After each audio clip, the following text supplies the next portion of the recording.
My name is Miguel Sandler-Espinosa, and my presentation is going to be on contemporary computer-assisted classical music with OpenMusic. So let's jump in. There we go. So I want to write a classical piece that suggests a bouncing ball. However, I'd like to do this without it actually sounding like a bouncing ball. Instead, I'd like to somehow imbue this feeling into the piece without explicitly stating it.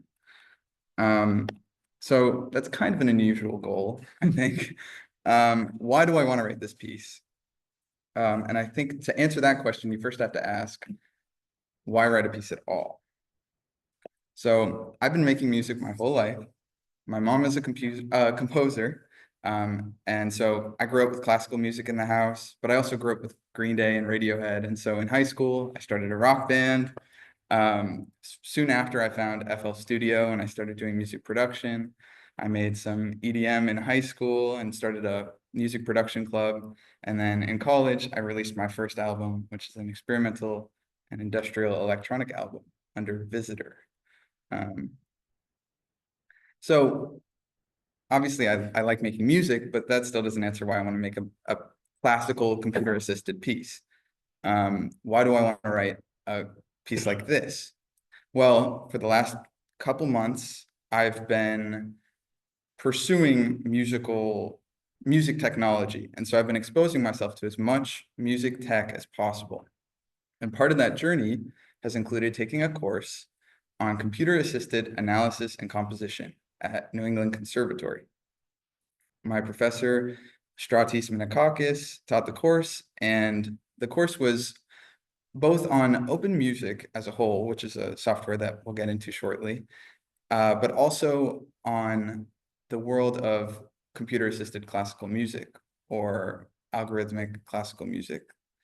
And so I got exposed to a ton of that sort of music and sort of fell in love. So that's part of the reason that I wanted to make this piece.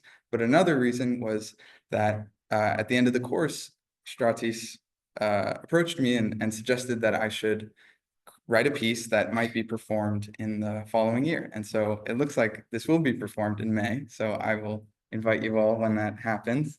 But we've got a little ways to go. So I want to write music. I want to write a classical computer-assisted piece. Why do I want to write this piece, this bouncing ball concept? Where did that come from? And so you have to look at my inspirations. At the time of writing this, I was listening to Bucephalus Bouncing Ball by Aphex Twin. Any of you who listen to electronic music will likely be familiar. And I think just the first 10 seconds will show you where I got the bouncing ball idea. Let's see if this works.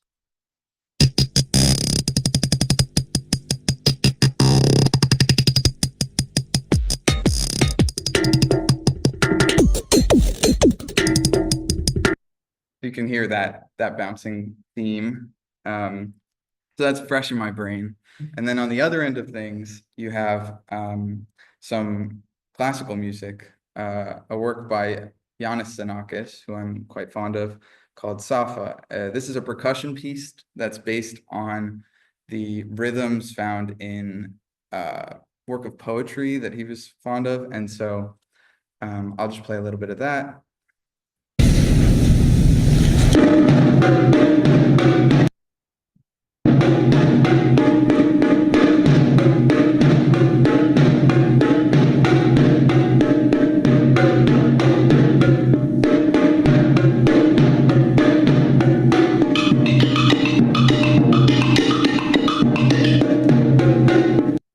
So this is the kind of music that's in my head approaching this. But the biggest influence was this book, Sweet Anticipation by David Huron. This book is generally about the way that our expectations form our experience of music and lead to the way that we can have such profound feelings around music, like shock or awe or laughter. He claims that all of these feelings come from our expectations being met or not met. And so when thinking about this book, I was thinking about the idea that I think generally most people have a very strong sense of what a bouncing ball does, right? This rhythm is very familiar to all of us. You hear the first couple beats and you're going to know what's coming next. And so my hope was to play with this expectation in some way, sort of toy with it. So hopefully now you can see how I got here. So the next question is, why is writing this particular piece challenging? So the first question is, how do you get this rhythm? How do you get the bouncing ball thing? Second question is, how do you change it? How do you turn it from something explicit into something more of an embedding, like something a little less blatant, a little more subtle? And then the final question is, how do you convert all that work into notation? So we need a tool, and that tool is OpenMusic. OpenMusic is a visual programming language for computer-assisted music composition. I think the best way to explain this is if you've worked with Scratch or another visual coding language, it's that plus a notation software like MuseScore or Sibelius. And hopefully from these visuals, you can kind of see that. You've got notation being attached with these lines to other blocks that are doing various things. And so, yeah, so this is a pretty useful tool. The people who have influenced this include composers such as Ruth Crawford Seeger, Yannis Xenakis, Gerard Grisey, who are associated with the serial movement, sieves, and spectralism, just to name a couple of things that might be familiar to some people. And some of the composers who are using it today include Ferniho, Sariaho, and my Professor Minakakis. So I'm just going to give a quick example of how this tool can be used, just so it really makes sense why someone would use something like this. So I'm going to play the first 15 seconds of the third movement of Ruth Crawford Seeger's Diaphonic Suite number 1.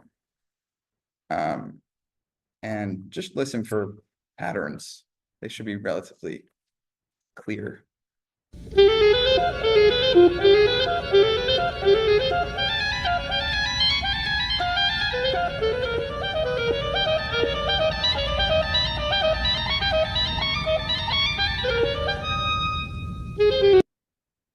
So clearly there's something repeating over and over and over. But what exactly is she doing? So what she did is she took this, if you look on the screen here, you have this first line, which is a line of 7 notes, and that is the first line of her piece. And what she does after this is she takes what's called a rotation, where she takes the first note of the line and puts it on the end and shifts everything over to the left. And you can see that that's what that second line is. And so, like, you could see the second note, or the first note of the second line is the second note of the first, and so on and so forth. And so what she did is she repeated this process of rotation over and over until she returned back to her original line. Then she takes the whole line and she transposes it up to start on the second note of her line. And she repeats the process. That's what those first 15 seconds are. After that, she does things called retrograding, where she flips the line horizontally, and inversion, where she flips the line vertically, where whenever you go up, she goes down. Whenever you go down, she goes up. And that's how she creates the whole piece. She's a little loose with the octaves to create a nicer contour. And so for her, in the 1930s, this would have taken a very, very long time, first to just write out all the notes and then to work with it. It's a slow, meticulous process. But in class, we were able to make this in like 30 minutes. So that's sort of where the value of this tool comes from.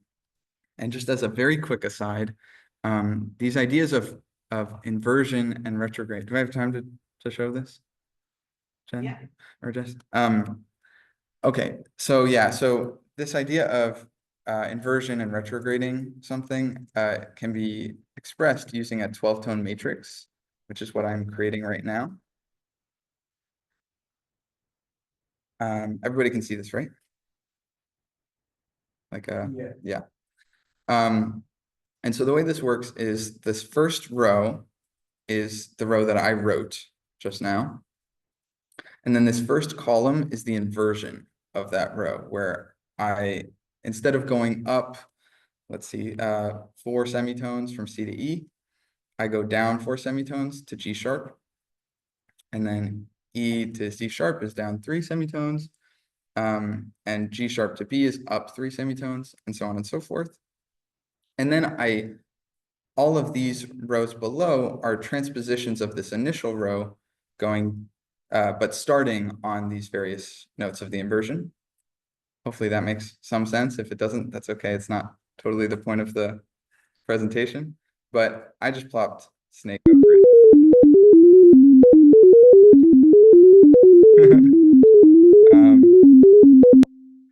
And then you can download the MIDI file. This is something that I made feeling inspired from the course. Yeah, and it's on my website, so you can check it out. Okay, back to the presentation. Why OpenMusic? Why is this the tool to use for this project? So we can have a look at the music software landscape as I know it. Looking on the axes of generating sound versus generating notation, and using algorithms or using more intuition, compositional techniques. So in the sound generation and algorithmic camp, we have Super Collider. Something that's capable to do both sound generation and notation is Max MSP. And then just algorithmic notation is OpenMusic. And then looking at sound generation and composition, we have all of the popular music production tools. And then on notation and composition, we have all the popular notation tools. So pretty quickly, we can recognize that this piece requires a notation tool and a tool that's working algorithmically, because we want to work with this bouncing ball idea and we want to apply some process to it. So that limits us to a pretty narrow box. So the competition is between OpenMusic and Max MSP. And the reason that OpenMusic, I think, is better for this project is because of 2 reasons. The first is that Max MSP, although it can work with notation, it's a little bit more limited. Most of that work is done through the Bach plugin of Max MSP, and it's not really built for it, whereas OpenMusic is absolutely built for it. The second thing is that Max MSP is a bit more suited for live composition or live performance, right? Working with audio that's coming in and generating something to come out. And so for that reason, since we're writing a composition and we don't want to do live work, OpenMusic is sort of the ideal tool. Okay, so how do I write this piece? Well, this is my patch, my OpenMusic project. And I'm first just going to play it. And I'm going to play like the beginning and the end. The whole piece represents like one big arch. It's only 1:30, but hopefully you'll hear where it was going or where it is going. It's going to do this thing.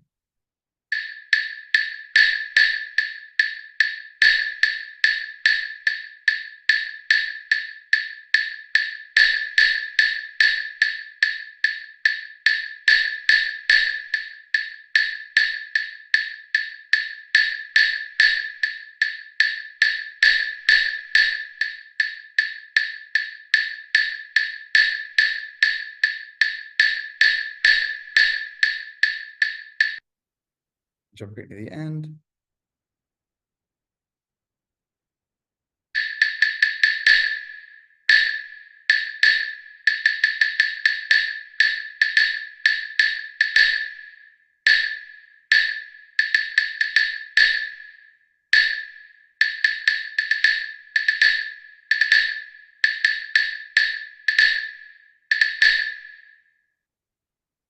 So hopefully you can hear that in the beginning, it's pretty steady, and then it starts to drag a little bit. And you can assume that it just continues to drag more and more until the end, where it's got this really discordant rhythmic pattern. So how did I make it? The first step was to get this rhythm of a bouncing ball. So I did a quick Google search. Turns out balls bounce according to a geometric series. And this was really great because OpenMusic has a built-in tool for generating geometric series. So step one, generate this bouncing rhythm. Step two was I randomized the order of this rhythm. Now, again, really simple using the permute random function in OpenMusic. But this didn't quite work. It was a little too scattered and it didn't feel right. I didn't feel the bouncing. So what I ended up doing is I made a custom function to favor randomized permutations with a lot of consecutive rhythms. So things that would come in order or in reverse order when a ball is bouncing. And then I would randomize it 20 times and pick the best one. That's my custom function there. I'm not going to go in detail on how we built that. A little bit trickier. And then sort of the final step was interpolation. And again, really simple with the OpenMusic function. Essentially what I did is I took those rhythms and I stretched them out so that they were all equal. So you get this very steady beat that you had in the beginning of the piece. And over the course of the piece, I interpolate, or I like slowly shift towards that original rhythm of this like scattered bouncing feeling. And so then the actual final step was to convert these rhythms into notation, which again was relatively simple. I rounded to what I considered playable notes. Like, I mean, some of them are pretty fast, but relatively playable. And then using the make tree function, you can just turn it into a score. And so you can see in the notation here in these red boxes that in the beginning, you've got these really steady rhythms of just like 1/3 of the bar. And around the 11th or 12th measure, you start to get rhythms that are a little bit longer or varying from that steady pattern. And then by the end, you've got very long notes like this dotted half note, just sort of highlighting that transition. And I have a small clip of sort of how I've continued to develop this piece, which I'll leave to you to decide what I'm doing, but it's not too hard to figure out.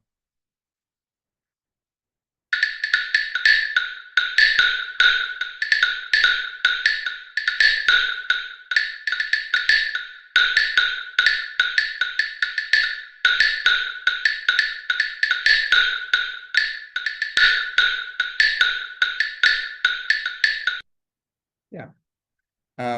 So anyways, why is this not letting me go? Are we supposed to guess? Huh? Are we supposed to guess? Do you want to? I mean, it's sure. It's any other guesses? Did you do something even simpler and added the metronome? No, that would be good though. Because there was one that was, Yeah. Well, that's closer. It is just I'm layering the steady beat. Exactly. Yeah. Yeah. But it still has those varying velocities or varying volumes. Oh, that's what. Mhm. Yeah, and I mean, you didn't hear enough of it to know this, but technically I'm taking that second line, that's the bouncing line, and I'm slowly interpolating it back. So they're slowly squeezing together. Okay, so that's pretty much my presentation. I just have some random final thoughts that I can share. First, there's just some experimental software that I think is really cool, that you may or may not have heard of. The first is Raytone. This is a sequencer that was made by some students at Stanford. It's very fun, very modular. You can play around with lots of different effects and stuff. It's a fun tool. The second is Blockhead. It's by a guy named Kalugo on Patreon, and it's like the coolest. He's building an experimental DAW, and it's like the coolest piece of software I've ever seen. I highly recommend it. Without going too much into it, it allows you to just like really dynamically stretch audio and apply effects and modulate those effects like without any burden. And then the final thing is Earcom Forum. They're responsible for OpenMusic. So I'm just gonna, yeah, here we go. They are sponsored by the Pompidou, and they have created a lot of really cool technology. They've sponsored a number of famous composers. The person who invented FM synthesis apparently invented it there, according to the Wikipedia page. Max MSP was created there, OpenMusic was created there, and a lot of really cool other technologies that I recommend you delving into. A lot of it's free. You could just like peruse through their libraries. Huh? Audio sculpt. Yeah. Oh yeah. Okay. Yeah. And so finally, where to find me? You can find my old music Visitor on Spotify, No Rain on SoundCloud, but probably don't go to the SoundCloud. That's really old. My new music, I don't know where it's going to be yet, but I will let you all know. I will be at the International Computer Music Conference at Northeastern next week. There's going to be some cool concerts. If you want to go, definitely let me know. We can meet up. And my LinkedIn and website are right there, and they should be linked somewhere on the meetup too. Yeah, so thanks so much.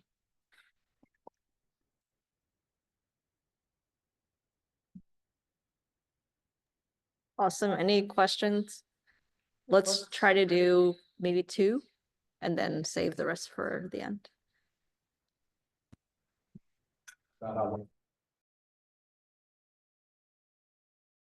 For sure. I have a question about the dynamics in your piece. Was that directly correlated to like the length of the bounce, like a long bounce is louder, or was there some other factors at play there? Yeah, no, exactly that. Longer bounces were louder, and I didn't do this exactly according to like how it should happen in real life. I think I just took the whatever this ratio of duration was giving me. I took I think it was the square root, so I just mapped it a little bit higher so that those quieter hits became a little louder and everything became a little more perceivable. Yeah, That makes sense. It's interesting using math for that instead of like if this was a recorded piece, you just put a compressor on it or something. Oh yeah. No, totally. Yeah, and it's a different like perspective because you're trying to create something playable. So of course, if someone performs it, it's not going to be like that precise, and so it's a little bit more flexible in that sense.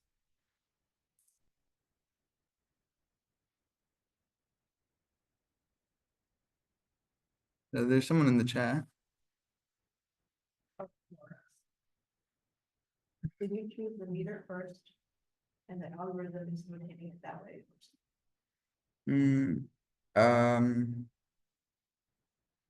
What do you mean by the meter? Maybe I'm misunderstanding the question. Laura, can you? Yeah, I guess like why is it in 4/4? Like, do you choose that and then sort of it's notating in that way, or how did the timing come about? How does it end up notated that way? I guess because you could choose any kind of way. I was curious. I didn't know if I missed. No, yeah, that was pretty arbitrary, to be honest. I just picked 4/4. It's like what it starts as, and yeah, yeah, no particular reason.